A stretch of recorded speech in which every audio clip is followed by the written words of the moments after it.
मशरिक़ वुस्ता में कई माह से जारी कशीदगी, फौजी कार्रवाइयों, मुआशी दबाव और सिफारती रस्साकशी के बाद अब एक ऐसा मोड़ आता दिखाई दे रहा है जो खित्ते की सियासत, आलमी तवानाई, मंडियों और आलमी ताकतों के तवाज़ुन को बदल सकता है। ईरानी सरकारी मीडिया की जानिब से अमरीका के साथ एक गैर रस्मी मुआहदे के मुसव्वदे की तफसीलात सामने आने के बाद दुनिया भर में नई बहस शुरू हो गई है।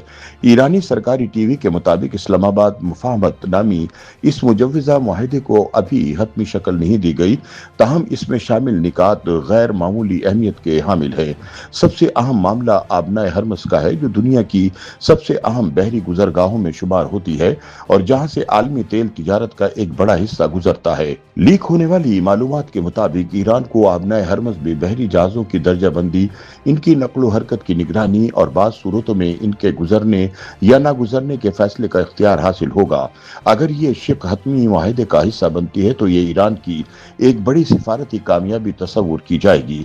मुसव्वदे के मुताबिक ईरान बहरी जहाजों से नेविगेशन सर्विस फीस वसूल कर सकेगा, सिक्योरिटी इंतजामात के हवाले से फैसला कर सकेगा और माहौलियाती नुकसानात की सूरत में मुआवजे का मुतालबा भी कर सकेगा।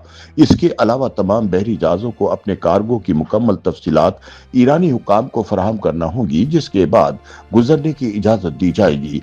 मुसव्वदे में दूसरा बड़ा नुक्ता ईरान के मुंजमद असासों का है। इतलात के मुताबिक मुआहदे के 60 दिन के अंदर ईरान को तकरीबन 12 अरब डॉलर के मुंजमद असासों तक रसाई दी जा सकती है। ये रकम बरसों से मुख्तलिफ पाबंदियों के बाइस मुंजमद थी और तेहरान मुसलसल इसकी वापसी का मुतालबा करता रहा है। सियासी मुबस्सरीन के मुताबिक अगर ये शराइत हकीकत का रूप धारती हैं तो ईरान दाखिली सतह पर इसे अपनी सिफारती फतह के तौर पर पेश करेगा। दूसरी जानिब अमरीका के लिए भी ये मुआहदा एक बड़े बहरान के खात्मे और खित्ते में कशीदगी कम करने का जरिया बन सकता है। ताहम सियासी तज्जियाकारों के मुताबिक ईरान अमरीका मुआहदे के हवाले से कई अहम सवालात अभी बाकी हैं। सबसे अहम मसला ईरान के जोहरी प्रोग्राम का है, जिसके बारे में सामने आने वाली तफसीलात में कोई वाज़ेह शक मौजूद नहीं। इसी तरह अमरीका और ईरान दोनों के दरमियान से अब तक इस मुसव्वदे की मुकम्मल तस्दीक भी नहीं की गई है।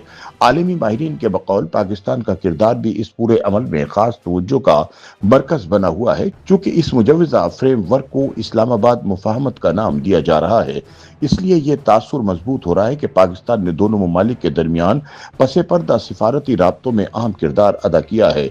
अब पूरी दुनिया की नजरें इस बात पर लगी हुई हैं कि आया ये गैर रस्मी मुसव्वदा वाकई एक हकीकी मुआहदे में तब्दील होता है या फिर इख्तिलाफात दोबारा शिद्दत इख्तियार करके खित्ते को एक नए बहरान की तरफ धकेल देते हैं।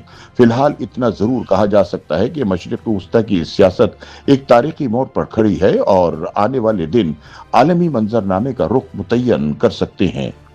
YouTube पर गूगली न्यूज देखने के लिए youtube.com की सर्च बार में गूगली न्यूज टीवी टाइप करें। गूगली न्यूज के पेज पर सुर्ख रंग के सब्सक्रिप्शन वाले बटन पर क्लिक करना ना भूलिए। YouTube पेज पर अपलोड होने वाली वीडियो से बाखबर रहने के लिए बेल आइकन पर क्लिक कीजिए। आपको हर नई वीडियो के बारे में नोटिफिकेशन मौसूल हो जाएगा।